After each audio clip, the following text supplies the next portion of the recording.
Hey there and welcome back to another Rise of the Guardians video. And today, once again, I want to mourn the fact that the first Rise of the Guardians film was relatively unsuccessful at the box office. Because I was once again trolling on the wiki, reading up on the extended lore of the universe, and I got sad that we'll probably not see this stuff on screen anytime soon, if ever. God, why the hell did the film have to flop? Why did it have to be a loss for the studio? I've just decided that life isn't fair. Anyway though, like I said, I was reading through a lot of these character wikis and whatnot, and I found a lot of them to be really interesting and intriguing, particularly the character of Nicholas St. North, aka Santa Claus. Now for the most part, I think that Rise of the Guardians is a borderline perfect cinematic experience. Yes, my fanboy bias is really kicking into gear, but frankly my dear, I don't give a damn. It has everything you could want from an animated film. Interesting heroes and villains, epic battles and action sequences, a very good animation style, humour, a meaningful and heartfelt story, mystery, suspense. Hell, there's even a little bit of heartbreak and a whole lot of whimsical fun. It's just an all-around great film. But that doesn't mean it's completely perfect. And I think that sometimes a few of the characters have quite shallow development. We don't know all that much about them, and we don't really learn anything new. Take Santa for example. From the get-go, he has a very defined character. He's big and jolly, as all interpretations of Santa really should be. I mean, it's Santa Claus 101. But he's also a bit of a different take. In this version, he's a gigantic Russian soldier with tattoos and swords and all that. The elves in this version are a liability. Instead, he uses giant burly yetis to get the job done. They're the ones that make the toys for Christmas. It's a bit more of a grounded and gritty take than many people would probably be used to. And I think it actually helps set him apart from the hundreds of other interpretations of Santa, which usually fall into the hole of him being a kindly old grandpa type of person. With the classic outfit and the red face who rides his sleigh and says, "Ho ho ho!" It really makes him feel unique and special. But then conversely, they don't let their interpretation of the character stray too far away from classic Santa lore. They don't want him to be wholly unrecognizable as a character. They still want people to have that Christmassy connection. They want people to feel that sense of nostalgia that surrounds any sort of Santa character in any media franchise ever. That quality that takes you back to your childhood and all the memories you associate with Christmas. It's such a unique sort of feeling to capture. Plus, there's that whole scene with Nick and Jack Frost where Nick talks about his Santa. However, since he was a child, he's been able to see the wonder in the world, whether they be amazing things or the simple moments of everyday life. And this spurred on his ability to make extraordinary toys and inventions to share that wonder with other people, to make them feel the same way he does about the world and see the beauty in the little things. So already, that's a pretty good basis for our Santa character. A very good start. But that's all it is, it's a start. We see most of this characterization within his first scene or two, and then the talk about wonder comes about a third or so through the film when he's helping Jack understand being a guardian. But this should really just be the basis of his character, not the entire character himself. And I think a lot of the different characters in Rise of the Guardians do fall victim to this. They start off the film with well-defined characters. There's the Easter Bunny, strong and fierce and independent, who clashes against Jack and doesn't think he's worthy of being a guardian. There's the Tooth Fairy, who's maternal and caring and also kind of gross. Remember when she shows the little girl the old teeth with blood and chunks of flesh on them? Yuck. Much like Santa, they do retain elements of the original folklore character that lets you build up that sense of nostalgia towards them, and in turn makes you invest more heavily in their character.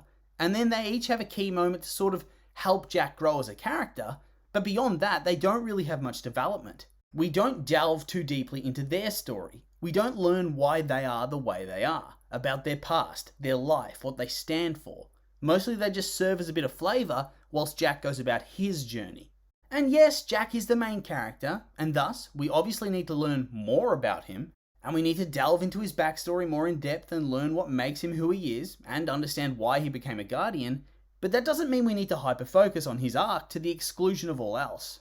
I mean, there was definitely room for a little bit more development for the secondary heroes. Particularly, Bunny should have been fleshed out, I think, considering a big part of the plot revolves around Easter. But instead, it's the Jack Frost and Friends show. Hell, even the main antagonist, Pitch Black, gets pushed to the side. And they even temporarily kill off one of the heroes, Sandman, so they don't have to worry about developing him at all and just bring him back later for the final battle. But yeah, that really just is a bit of a nitpick. because I understand why they don't really dive too much in depth with these characters aside from Jack. They were hoping for sequels, so they wanted to hone in on specific characters more heavily than others, and then perhaps focus on different characters in any potential sequels. But since this first film didn't get the return the studio was hoping for, it's essentially scuppered any future plans for the franchise, at least on screen. And this brings me back to the whole point of the video. It's sad that we'll likely never see any sequels come to fruition, and based on how long it's been, I doubt we'll be seeing any sort of Netflix TV series revival or something along those lines. Although, how awesome would that be? Considering this film has a pretty big cult following, I feel like a miniseries or even just a full-length show in the vein of Trollhunters would be something that would be really quite popular. Hopefully they do take the plunge one day, but I guess they've been burned by this franchise before, and they're much less willing to take a chance. But still, maybe one day?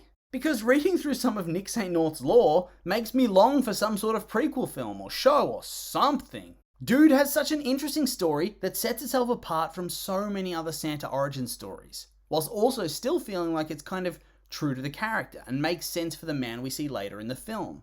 So a lot of this is drawn from the novels The Guardians of Childhood series, and yeah, I don't want to spoil them too hard because, you probably should buy them and read them. I mean, maybe that'll encourage interested parties that there is enough interest to follow through on another crack at this franchise. But I will walk through the abridged version like I did with Pitch Black's video a few weeks ago. So when we meet Nicholas St. North, he's a completely different person than the sweet and kind and sort of self-important old man that we know from the film. When we meet him, he's an outlaw. A bit violent, a bit wild, an orphan who never knew his parents and who raised himself in the woods. He was almost able to innately sense where there was danger and would seek it out with reckless abandon the older he became. And after encountering a tribe of Russian warriors, he too became a master fighter, proficient with basically any weapon you could think of. Soon after this, he became a famous outlaw and bandit, plundering Europe from coast to coast and always living outside his means, spending money as fast as he could steal it. And since the Man in the Moon is an utter madman, this is the guy that he thinks will be the right choice to face off against Pitch Black, who had recently returned from his imprisonment and was threatening the Earth. So he sends him a spirit dream, which causes him to ride off into the night with his merry band, eventually coming across the village of Santoff Clawson. That's a bit on the nose. And given a choice between greed and saving children, Nick chooses to be good for the first time in his life, with his men choosing wrong and getting turned to stone, bit harsh, which earns him the friendship of the village and their wizard leader. The wizard, Ombrick, teaches him spells and alchemy and engineering, and makes him his first and only apprentice in the process. And this starts Nick's shift towards the person we meet in the film. At this point, he still has his fiery temper, but now instead of violence, he relies on his brain to solve disputes with other people and to prove them wrong. And eventually, he combines magic and technology to create a fully functional robotic servant for the village to use, setting up his future as Santa.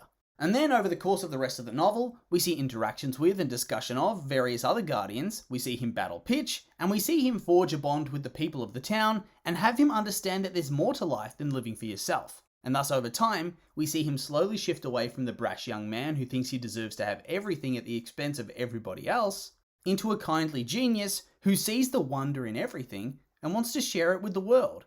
And it's like, based on that, why couldn't we see this on screen? And yeah, this is too much for the first film, and I'm not knocking the creators, but come on, this is perfect, tailor-made story for a Netflix show or something, and it breaks my heart to see it lay forgotten and ignored. At this point, I'd even be happy with a different studio getting the rights and making their own version, but I guess for now, it's all a bit of a pipe dream. And so yeah, on that somber note, that's the end of the video. And as always, these have just been my opinions, and now I'd like to hear yours. What do you think about all this? You think Santa's backstory would have been a really good prequel? Or maybe not? I'm curious for your thoughts, so make sure to like, comment, and subscribe, and let me know.